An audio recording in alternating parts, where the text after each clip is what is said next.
There is a unique kind of silence that settles over a tennis stadium when millions realize they are watching a dream slip away. That was the atmosphere Eala stepped into on center court. The serve that had always been one of her greatest sources of confidence suddenly felt uncertain, and her hands visibly trembled. Across the Philippines, countless fans gathered in homes and public viewing areas, hoping to witness history. Yet long before the match was over, something unseen had already begun working against her. In the end, the biggest reason for her defeat was not simply Jasmine Paolini, it was something much closer to home. The true explanation goes far beyond the final score. #, the night an entire nation held its breath. Let's go back to Monday evening, July 6th, because that was the moment the story truly began. Eala walked onto center court, no longer viewed as an underdog, but as the player who had stunned the defending champion just 2 days earlier. The expectations resting on her shoulders were unlike anything a Filipino tennis player had ever experienced on such a stage. You could sense the tension every time she bounced the ball before serving. When she eventually lost her fourth-round match to Jasmine Paolini by scores of 4-6, 6-4, 3-6, something remarkable had already happened beyond the court. Highlights of her victory over Iga Swiatek had attracted more than 1.2 million views on Wimbledon's official YouTube channel. More than double the audience drawn by highlight videos featuring Novak Djokovic and Serena Williams. Think about that for a moment. A 21-year-old athlete from Quezon City had generated more interest than two of the biggest names the sport has ever produced. Back home in the Philippines, officials opened PhilSports Arena in Pasig City for a free public watch party capable of hosting around 8,000 supporters. President Ferdinand Marcos Jr. praised Eala as a true inspiration, saying that there is no higher stage in tennis than Wimbledon and that she had proven herself to be among the world's elite. When the match finally ended and the result was confirmed, Eala did not leave the court in tears. Instead, she formed a heart with her hands, lifted it toward the center court crowd as spectators rose to applaud her, and later encouraged her millions of followers with a simple message: never give up and fight for every point as though everything depends on it. The standing ovation almost felt like a championship celebration, even though it marked the end of her tournament. But beneath all the applause was a difficult reality that few people wanted to acknowledge. #, Chapter 2, the serve that let her down. The shot that should have carried Eala into the Wimbledon quarterfinals deserted her almost immediately. It was also the one area of her game that many analysts had quietly identified as her biggest weakness for more than a year. #, the biggest reason behind the loss. This is where the story becomes uncomfortable. Eala did not lose simply because Jasmine Paolini played flawless tennis. The deciding factor was her serve. Anyone familiar with her game could see the warning signs before the opening set had even finished. Throughout the match, her first serve often crossed the net at around 80 miles per hour or even slower, and landed successfully only about half the time. Official statistics showed her first serve percentage at just 55.7%, meaning she frequently started points at a disadvantage before the rallies even began. At one stage, her serve was clocked at only 65 miles per hour, a speed rarely seen at the highest level of professional tennis. One of the toughest moments arrived while trailing 4-1 in the opening set. She pushed a first serve into the bottom of the net, then immediately followed it by sending her second serve long, handing away another opportunity. The numbers became even more concerning. She won only 48.7% of the points played behind her second serve, allowing Paolini to attack aggressively whenever the opportunity appeared. Every slower delivery gave the Italian a chance to step inside the baseline, take the ball early, and immediately seize control of the point. Once a player loses confidence in their serve, everything else begins to change. Instead of attacking, they become defensive. Instead of swinging freely, hesitation takes over. Every service game becomes a battle to survive rather than an opportunity to dictate play. This weakness was hardly new. Tennis analyst Gilgross, had previously remarked that Eala possessed the weakest serve among the top 50 players, yet had still managed to climb into the world's top 40 thanks to the exceptional quality of the rest of her game. During the tournament, BBC commentator and Keithavon also highlighted the issue, noting that Eala's average second serve speed was only 74 miles per hour, well below the WTA Tour average of 86 miles per hour and far behind the 92 miles per hour average seen among the world's top 10 players. None of this came as a surprise. The serve had long been a visible weakness, like a crack in a building's foundation that everyone noticed but hoped would never cause serious damage. What makes the loss especially frustrating is that the very same serve had been effective enough to help defeat IGA Swiatek only 48 hours earlier. That raises the obvious question. If her technique had not suddenly changed over a single weekend, then what happened between Saturday's historic victory and Monday's heartbreaking defeat? #, the shadow of Saturday's triumph. The explanation lies in the 48 hours leading up to the match, and it has far more to do with emotion than statistics. Defeating IGA Swiatek was not simply another victory for Alex Eala. It was the defining moment of her career. It was a shockwave that echoed throughout the tennis world on its biggest stage. Moments like that do not simply disappear overnight. No athlete can experience a triumph of that magnitude and immediately return to normal as though nothing has changed. Eala herself acknowledged this after the match with remarkable honesty. She admitted that managing her emotions was part of being a professional and noted that this was not the first time she had earned a major victory before having to compete again just 2 days later. Hidden within those carefully chosen words was the reality of a young player trying to come down from the emotional high of the biggest win of her life, while suddenly becoming the focus of worldwide attention. The evidence becomes even clearer when comparing her serving statistics. Against Swiatek, Eala averaged 86.3 miles per hour on her first serve. She fired 4 aces, committed no double faults, and won 55% of the points behind her second serve. Swiatek herself later admitted that Eala's slower serves were mentally difficult to deal with because they disrupted her rhythm and timing. In that match, the serve was doing exactly what it needed to do.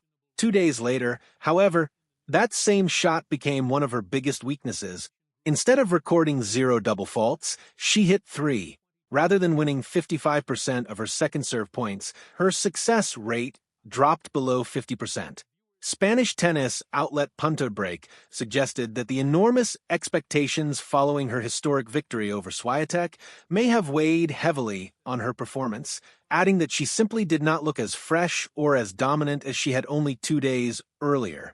Observers also noticed preventive tape wrapped around Eala's left forearm. She later explained that it was mainly precautionary, saying the long season had taken its toll rather than pointing to any serious injury. Taken together, the picture became much clearer. Her body appeared fatigued, while emotionally she was still processing everything that had happened during Saturday's unforgettable win. Even so, despite looking physically and mentally drained, Eala battled her way back to claim the second set and force the match into a deciding third. That alone demonstrated she possessed the ability to win. What she had yet to fully appreciate was that the opponent standing across the net had built her reputation on taking advantage of exactly these moments. #, Chapter 4, the advantage of experience. #, the opponent who knew exactly when to strike. Any honest account of this match must also recognize Jasmine Paolini's performance, because experience often becomes the deciding factor in elite competition.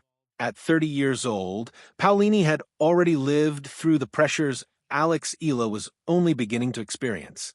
She had climbed as high as world number 4, matching the highest ranking ever achieved by an Italian woman, and had reached both the French Open and Wimbledon finals within the same season.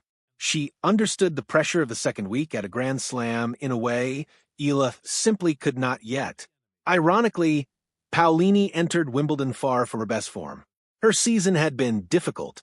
A foot injury had disrupted her preparation on grass courts, and during the tournament she even lost her opening set of the fortnight by a lopsided 6-0 score. Many players might have allowed such a start to damage their confidence. Instead, Paolini remained composed.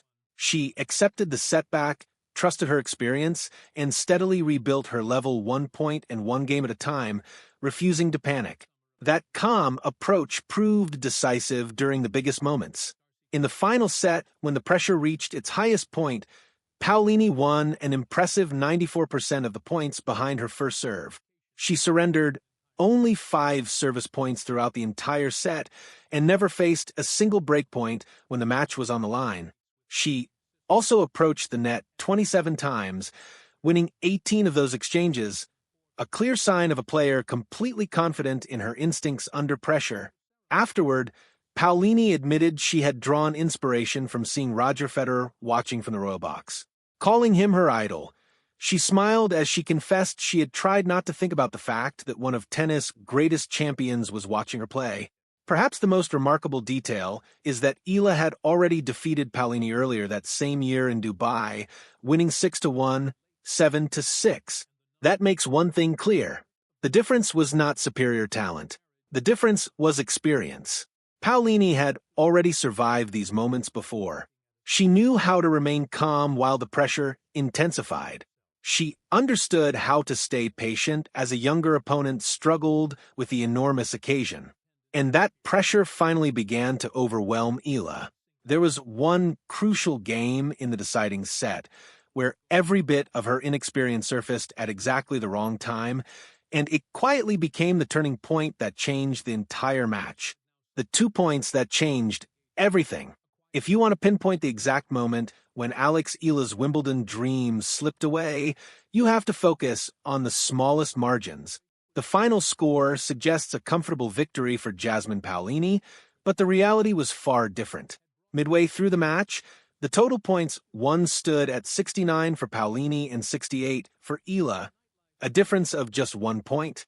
This was never a one-sided contest. It was an incredibly tight battle, where nearly every crucial moment happened to fall in the Italians' favor.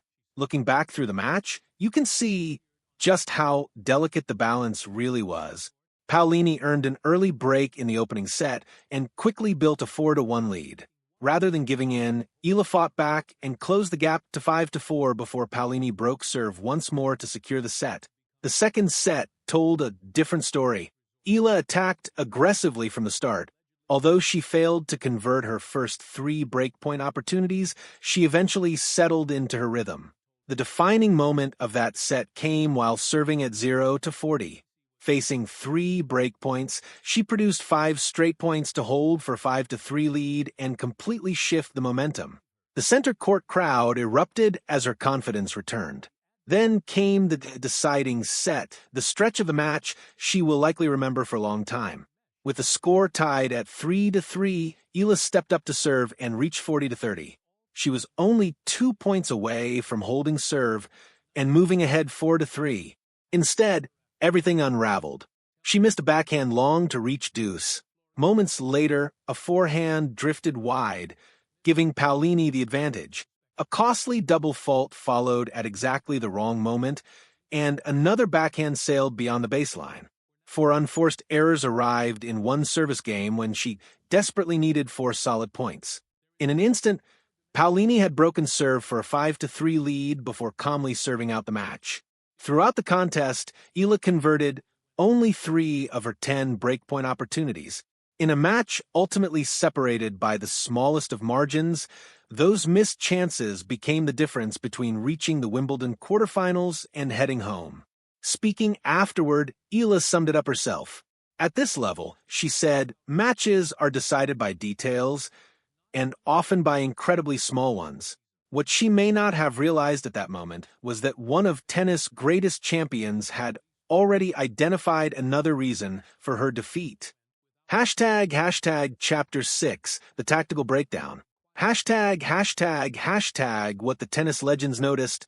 While most viewers focused on Eala's emotions, Martina Navratilova was studying something entirely different from the BBC commentary booth. The 9-time Wimbledon singles champion paid close attention to Eala's serving patterns. During the second set, an on-screen graphic showed that Eala, a naturally left-handed player, was barely making use of one of the biggest tactical advantages left-handers possess.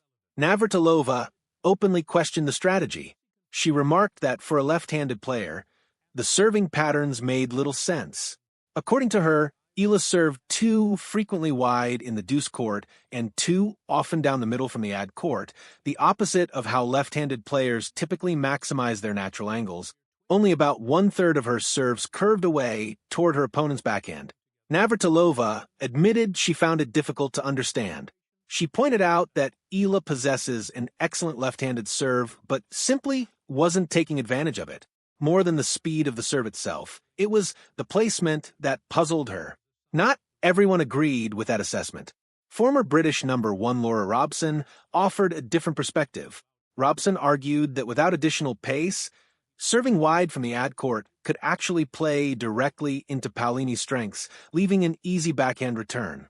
In her view, that tactic only works when the serve carries enough speed to prevent the opponent from attacking it. The discussion between Navratilova and Robson highlighted something important. This wasn't an obvious mistake. It was a genuine tactical debate with valid arguments on both sides. Former world number 1 Caroline Wozniacki then added another layer to the analysis. She believed Eala's struggles were largely the result of youth and inexperience. According to Wozniacki, these are the normal growing pains of a young player still learning how to handle the pressure of the sport's biggest stages, while making it clear she believes Eala's brightest days are still ahead. Reports from the Philippines echoed a similar observation, noting that Eala's backhand began producing untimely errors as the pressure steadily increased during the closing stages of the match. Put all the pieces together and the picture becomes clear. A serve that had long been considered vulnerable. A naturally left-handed advantage that wasn't fully utilized. The emotional weight of a career-defining victory only 2 days earlier, and a deciding set lost through a series of costly unforced mistakes. Those factors explain the defeat far more accurately than the final score alone. More importantly, every one of them can be improved.